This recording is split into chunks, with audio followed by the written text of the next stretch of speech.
अंततः एक fundamental particle होगा जिसे और ज्यादा नहीं तोड़ा जा सकेगा। और महर्षि ने इसे नाम दे दिया परमाणु, जिसे आज हम इंग्लिश में एटम के नाम से जानते हैं। इसके बाद आगे चलकर इन्हीं की विचारधारा के एक और महर्षि कात्यायन हुए और महर्षि कात्यायन ने यह बताया कि अलग अलग परमाणु अलग अलग कॉम्बिनेशन बनाकर हमें अलग अलग मैटर यानी कि अलग अलग तत्व देते हैं।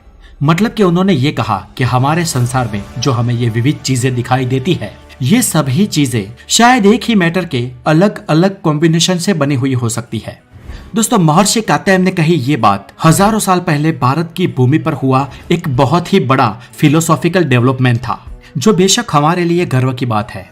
लेकिन महर्षि कात्यायन के समय के दौरान ही ग्रीक में दो और महान फिलोसोफर भी हुए थे, जिनमें एक थे लियोसेपस और उनके एक स्टूडेंट थे डेमोक्रिटस। इन दोनों ने भी इसी तरीके की बात कही थी और उन्होंने भी इस इनडिविजिबल पार्टिकल यानी कि जिसे हम परमाणु कहते हैं, उसे उन्होंने अपनी भाषा यानी कि ग्रीक भाषा में नाम दे दिया एटोमॉस। और इस एटोमॉस शब्द का मतलब होता है इनडिविजिबल, यानी कि जिसे काटा या तोड़ा नहीं जा सकता है। और ये एटोमॉस शब्द बाद में जाकर इंग्लिश में एटम के रूप में अस्तित्व में आया।